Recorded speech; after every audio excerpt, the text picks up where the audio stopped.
Hello, I'm Greg Solomon. Well, this is my reply to Mr. Renetto's video clip that he entitled An Apology to Steve Chen in the YouTube Community.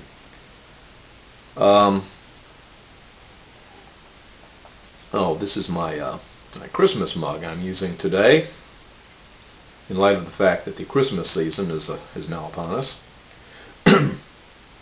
Anyways, I'm going to reply to this video clip because Mr. Renetto, at the end of his video clip, indeed requested that I reply to it.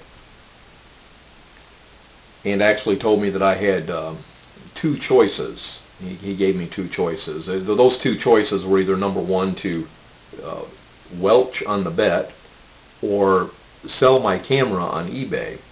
So, and then he asked me to reply. Well, this is my reply. First of all, let's take a look at his video clip. Just a quick look at it. I'm not going to minutely dissect his video, but just a quick look. First of all, Mr. Renetto, Mr. Robinette, starts his video clip out by apologizing, publicly apologizing, he says, to Mr. Steve Chen, and also apologizing to the YouTube community for, in his words, dragging this thing out and making a spectacle of it.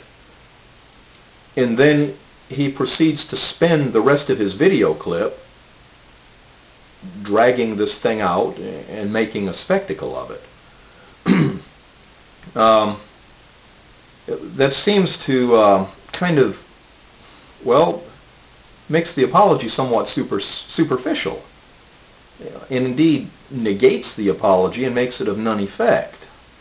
Let me give you an analogy. That would be like me saying to, or anyone saying to someone, I apologize to you for something you've done to someone. If you would say, hey, look, I apologize to you. I apologize for doing that. But I'm going to do it one more time. You see my point? So, by Mr. Renetto apologizing for doing something and then indeed continuing to do the same thing, this just shows me that he's essentially hell-bent and determined to attempt to prove a point, regardless of how much this drags on. And, well, let's take a little more of a review of Mr. Renetto's video clip. First of all, the first thing I noticed that he has an error on is he states that everyone else has folded. This concerning this YouTube, this poker game, this online poker game that was going on. He states that everyone else has folded, well, except for GregSolomon. Well, that's incorrect. I've only seen two people that have folded, so everyone has not folded. So that's first of all, that's incorrect. Now, the rest of the clip, the rest of Renetto's clip is actually somewhat comical. If you'll watch it, it's somewhat comical because what we see is Renetto, the spin doctor. To listen to Mr. Paul Robinette tell it, what he is about to present in his video clip is the greatest thing since night baseball. However, when we watch the video clip, what we see that he actually presents is screenshots from 2 weeks ago. And what these screenshots are of, old emails. He's showing us screenshots from 2 weeks ago of old emails, and these are the same old emails that Mr. Renetto was speaking of in his stick-cam conversation, which was recorded, in which he says that he doesn't know if these emails are fake or if they're real. He doesn't know if they're a hoax or if they're genuine. That's what he said a week or so ago about these emails. Now he presents these emails as being authentic. These same emails that he himself said he didn't know whether they were fake or not. So, Paul, you haven't presented anything new here. You've just simply taken something old and repackaged it and put a little spin on it and attempt to toss it out. So there's nothing new that's been presented. As I said, you yourself have even stated you don't know whether the emails are fake or not. You know, Paul, what I think has happened here, I think some of what you say may have happened, some of it. But I think what's happened, I think you have exaggerated it and built upon it and challenged everyone to this poker game, and it's kind of gotten out of hand. You see, you exaggerated it and actually turned it into a hyperbole. So, and I think that's where the doubt came in. Anyways, the other part, there's another part of the challenge. You challenged us. You challenged us to a poker game. There were two parts. It was not just the email. It was also a conference call, which I think in one of your videos you yourself even admitted that you exaggerated on a little bit.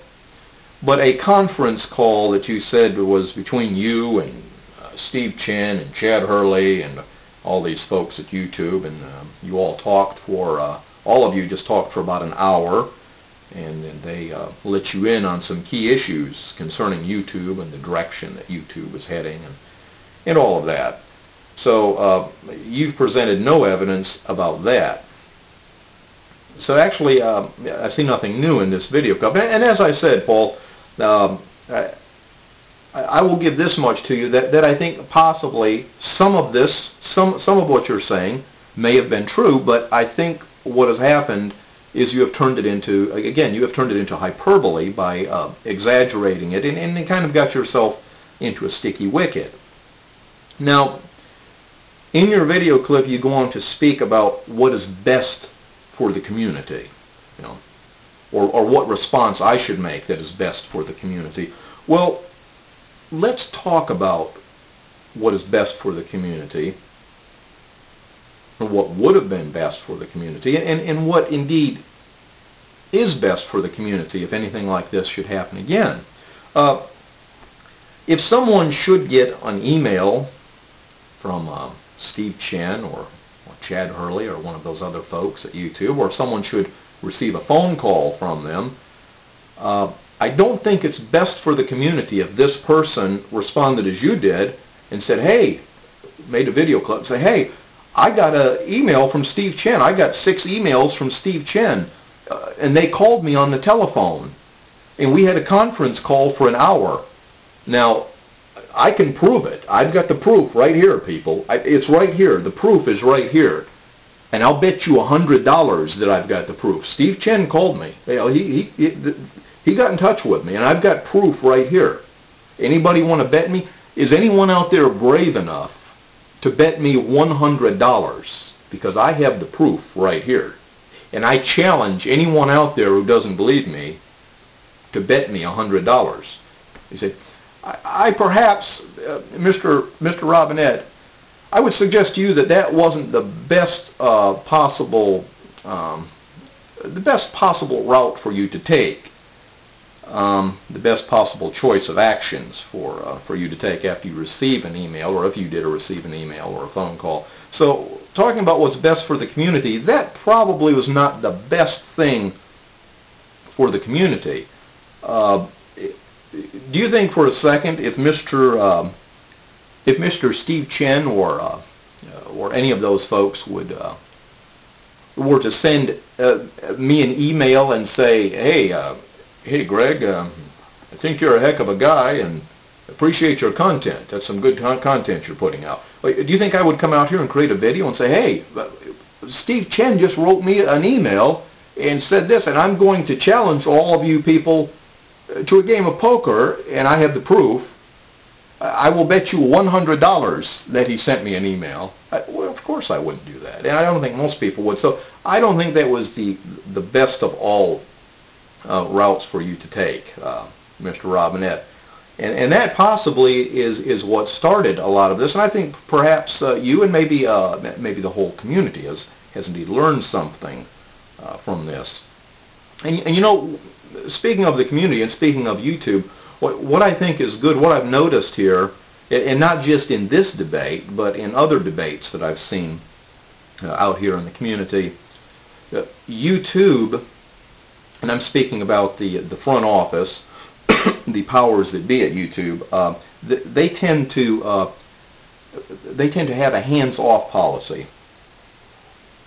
What I mean by that is they don't seem to intervene, but rather let the community work it out, let the democratic process ensue, and they let the community work it out. As much as they would like to intervene, I'm sure they have watched different debates, maybe this one, and maybe they're just gripping onto the arms of their chair, wanting to get at the mouse of their computer and just intervene and go in there, but they don't do it. They let the democratic process ensue, and whether they know it or not, whether they realize it or not, that is one of the key ingredients to their success, and to their continued success. So, Mr. Robinette, now to wrap this all up, you indicate to me that I have two choices. As I said, I mentioned that earlier in this video. You said I have two choices. Well, that's only partially correct, Mr. Robinette. Indeed, there are two choices. However, the two choices are not with me. They don't lie with me. The two choices lie with you, Mr. Robinette. And let me tell you what those two choices are. Number one choice, you can bedraggle this out and continue to create a spectacle of it with yet another video clip. Or number two, your second choice, you can actually attempt to make good on your apology and move on, as I have. As indicated my cigar and pipe video clip that I put out yesterday, where I completely changed course and direction. So the choice is yours, Mr. Robinette. And speaking of cigars, it's just about cigar time now. I'm going to go ahead and wrap this up. I'm going to upload this onto YouTube for your perusal as well as the community's perusal. And I think I'll step outside and relax and have a nice cigar and some coffee. And while I'm doing that, Mr. Robinette, I would suggest that you ponder those two choices that you have. And for the sake of us and for the sake of the community, I hope you make the right choice. This is GregSolomon. Take care.